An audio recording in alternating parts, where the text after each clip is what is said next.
Siempre he querido aprender a programar, pensaba que era muy difícil y que no podría hacerlo sin ayuda. Sin embargo, investigando un poco, encontré Python, un lenguaje de programación fácil de aprender. Por eso decidí aprenderlo con 4 proyectos distintos, de más fácil a más difícil. ¿Qué podría salir mal?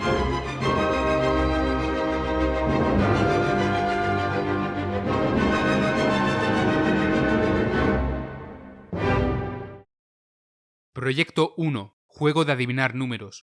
Antes de empezar vi un par de tutoriales rápidos para aprender la sintaxis de Python. También investigué cómo hacer buenas prácticas a la hora de programar. En cuanto al proyecto, fue bastante fácil desarrollarlo. Aprendí a utilizar bucles, condicionales y a capturar errores. También aprendí a captar entradas de usuario por la terminal. Probé a ejecutarlo y vi que funcionaba sin problemas. Era el proyecto 1, el más fácil, pero aún así me dio un gran chute de motivación para seguir con el proyecto 2, ahorcado.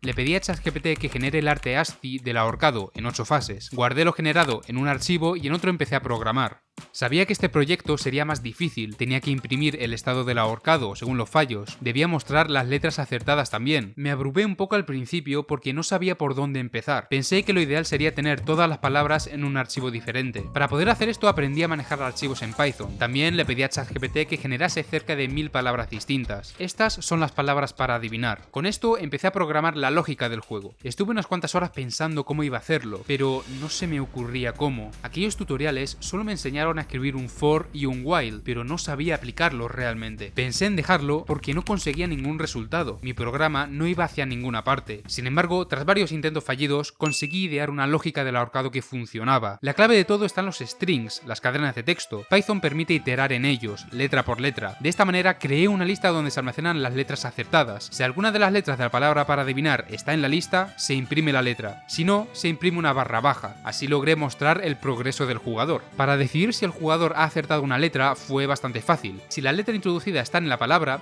y todavía no está en la lista, añade esa letra a la lista. Por último, si la longitud de la lista es igual a la longitud de la palabra, el jugador ha ganado. Haber conseguido programar el ahorcado me subió la moral y por eso decidí llevarlo al siguiente nivel. Cuando el jugador esté a punto de perder, recibirá una pista. Esta pista es siempre distinta y se calcula al momento. Al programar esto, me di cuenta de que quizás sí podía aprender a programar por mí mismo, pero aún no sabía lo que me esperaba en el Proyecto 3, 2048.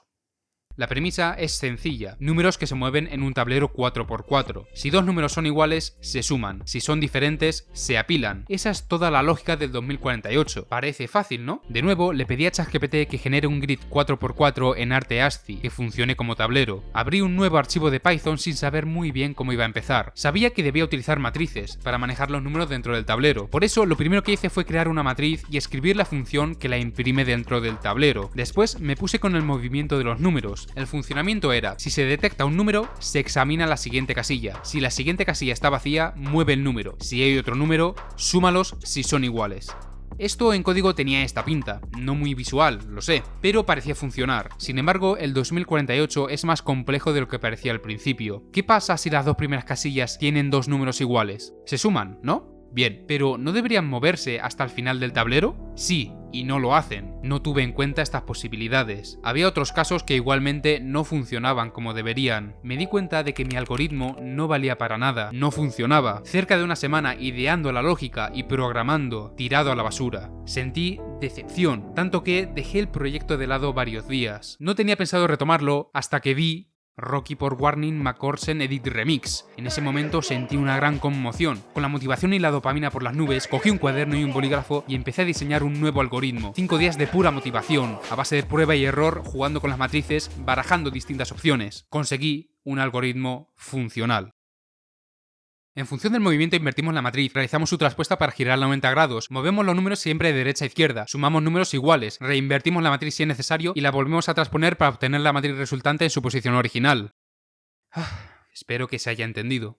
La parte más complicada es el movimiento de las casillas. El programa itera por cada una de las filas de la matriz, luego itera sobre todas las casillas de cada fila. Si en una casilla tenemos un número, añade ese número a una nueva fila. Finalmente, añade los ceros restantes. Esa es la fila resultante. Después, sumamos números iguales y volvemos a mover casillas. También añadí una función que añade un número al tablero tras cada movimiento. Puede ser un 2 o un 4, según el número de cuatros que ya haya en el tablero. Programé la función que genera un tablero inicial y la que comprueba si hay movimientos posibles, es decir, si el jugador ha perdido o no. También tuve que reprogramar la manera en la que el jugador introduce los movimientos. El módulo Keyboard, que es el que estaba utilizando, se complicaba cada vez más, incluyendo funciones anónimas, entre otras cosas. Tras varios dolores de cabeza, acabé utilizando el input corriente de Python. Para terminar, creé la función main que ponía todo en funcionamiento. Primero, llama a la función welcome para imprimir una pantalla de bienvenida. Genera la matriz inicial. Empieza el juego. Según el movimiento, se modifica la matriz para que el movimiento siempre sea de derecha a izquierda. Por ejemplo, para mover hacia arriba, tendremos que transponer e invertir la matriz. Así, lo que se considera arriba está ahora a la izquierda. Movemos de derecha a izquierda y sumamos números.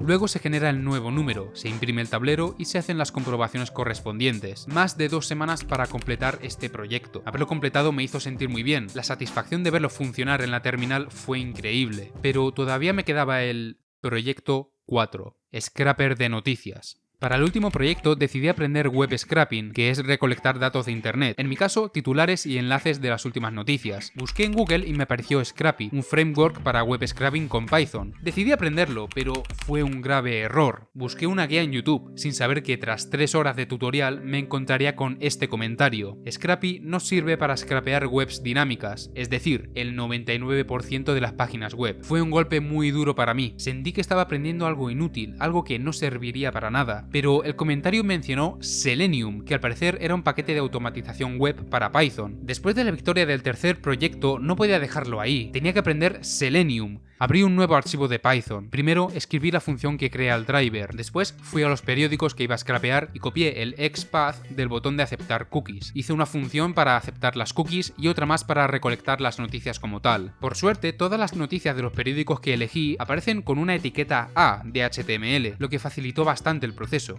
Scrapeo todas las etiquetas A y según unas condiciones las guardo en un diccionario o no. Luego escribí las funciones para guardar y cargar datos y una más para generar un JSON predefinido. Por último, la función principal que arranca el programa. Con el código listo, abrí una terminal. Ejecuté el programa para ver si funcionaba. Las ventanas se empezaron a abrir. El programa pasa el umbral de las cookies. Empieza a scrapear las noticias. Repite el proceso con los otros 3 periódicos. Era un proceso largo. No sabía si todo estaba funcionando bien o había perdido otra vez el tiempo. Unos minutos después, pude ver el archivo JSON. Lo abrí y ahí estaban. Decenas si no cientos de noticias de diferentes periódicos, clasificadas por categorías. El programa funcionó, todo salió bien. Al verlo sentí una gran euforia. Completé 4 proyectos de Python. Ya sabía Python, aunque sea lo básico. Espero que este vídeo te haya motivado a dar el paso y aprender a programar. No es algo difícil, no como instalar Arch Linux. Puedes ver esa historia en el vídeo en pantalla. Hasta la próxima.